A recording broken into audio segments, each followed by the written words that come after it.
Well, hi YouTubers, hi, I'm back with the Physics 500 books, and it is Strictly Love, Guilty Feet Have Got Plenty of Rhythm by Julia Williams. Let me read the blurb. Lawyer Emily promised her late father that she'd devote her life to good causes. So how come she spends her days offending fame-hungry Z-listers? Katie is obsessed with being the perfect wife and mother, unlike her own. In which case, why is her husband Charlie so often AWOL? Dentist Mark is licking his wounds after his wife left him. Can he cope with being a singleton again? Meanwhile, happy-go-lucky Rob is hiding a terrible secret.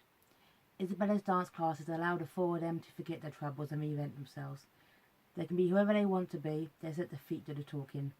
Over the weeks, as a foxtrot tango walks on cha-cha-cha, they discover the truth about each other and themselves, or what they like, what they learn. Grab your stilettos, throw on your sequins, and take to the floor. It's a heartwarming read for fans of Strictly Come Dancing and Jill Mansell. Nice. Well, Julia Williams. Right.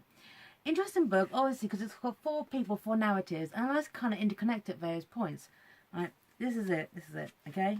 This starts off from Mark's point of view. Okay. Treating someone called Jasmine. All right. So that toothy root treated last time is still giving you jip, Mark said, and once Jasmine was ensconced on his dental chair. A crop top was hitched halfway over her stomach and a hipster jeans sagged beneath it. She had less of a muffin top and more of a meringue mountain. Got amazing at summer, so foul mouth, fairly dressed, and generally appalling as Jasmine, could be deemed worthy of being in the public eye. Once upon a time, people actually did something worthwhile to be famous. Not anymore. Too right it is, whined Jasmine. It's bloody painful all the time. Those antibiotics were useless. You do realise if I can't sort this out, I shall have to take the tooth out, Mark said. No way, Jasmine was horrified.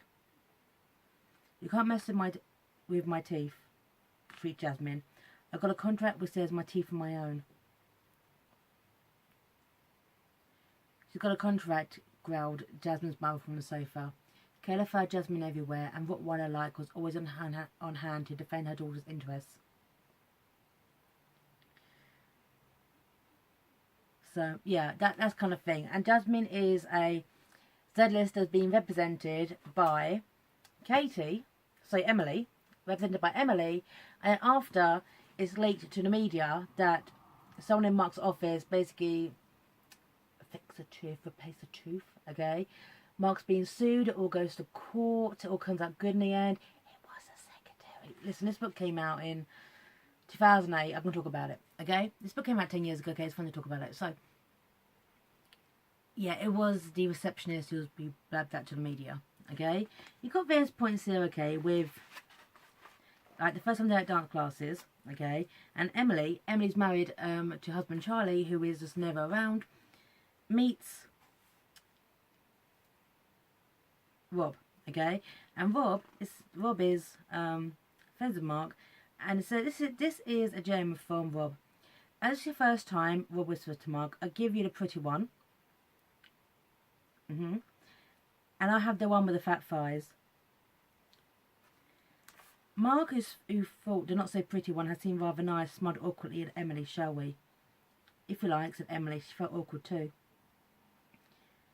Katie was fuming. She overheard Rob whispering aside, and her poor opinion of him, based soundly as it was from 2 minutes' observation of his cockiness as he came into the room, had increased to 100-fold. Now, Rob and Katie hook up because this is it. I'm going to give him to the end. This happens at Charlie's birthday party, okay, where he's been distant and emotional, like distant throughout the entire book. And this is a bit. He finally appears drunk. And he didn't want a birthday party, but now he's got one. Okay? "I think it's a perfect time," he said. He looked out at everyone as it was working out what he was going to say. "I'm 40 next week," he continued. "Quite a milestone, eh? Thinks about the time I stopped living the life other people wanted me to lead. I started to live how I want, don't you?" "Charlie, what are you talking about?" Katie felt as if someone had poured a bucket of cold water over her. She knew what was coming. She'd known it for months. "The truth is," continued Charlie, "my marriage is a sham. It always has been. Just that women aren't my thing after all. It's taken me 40 years to discover I swing the wrong way, but now I found out I'm not going to put up with it any longer." "What do you mean?" Katie was confused now. What was he on about? I'm a friend of Dorothy, said Charlie. Who's Dorothy? Marion looked so puzzled that Katie nearly burst out laughing, even though she'd never felt less like laughing in her life. Dear, dear mother, said Charlie. You try so hard to make sure I came a full-blooded male, didn't you? All the sailing weekends and all the effort to get me into the rugby team.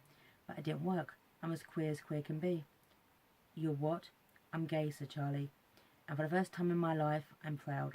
But to find this point, Katie and Rob, okay, they've been meeting up, not having an affair, okay, but it's getting close. They've been talking, becoming friends, and they have a spark. But kind of like, Katie wouldn't have an affair, but now that her husband's gay, it's kind of like, oh well, he's gay, so I'm free now to pursue Rob. Which was a nice touch in some ways, but also a little bit of a cop-out. What's though about this is dancing is not about this book.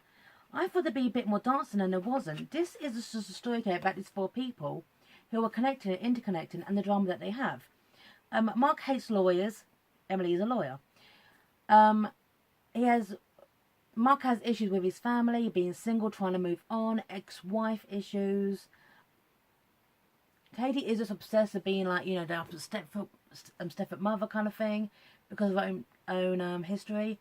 It's a good novel, but at the same time, I want a bit more glamour, glitz and dancing, okay? The dancing took second place to the drama of their lives, and it's a kind of interesting mix. However, it was well written, and I did enjoy it. So, I do recommend it if you're a fan of Strictly Dancing or that. So if I ruined it, but it came out a decade ago. Strictly Love by Julia Williams, okay? It's good if you like dancing, okay? So, sign up here, YouTubers, and bye now.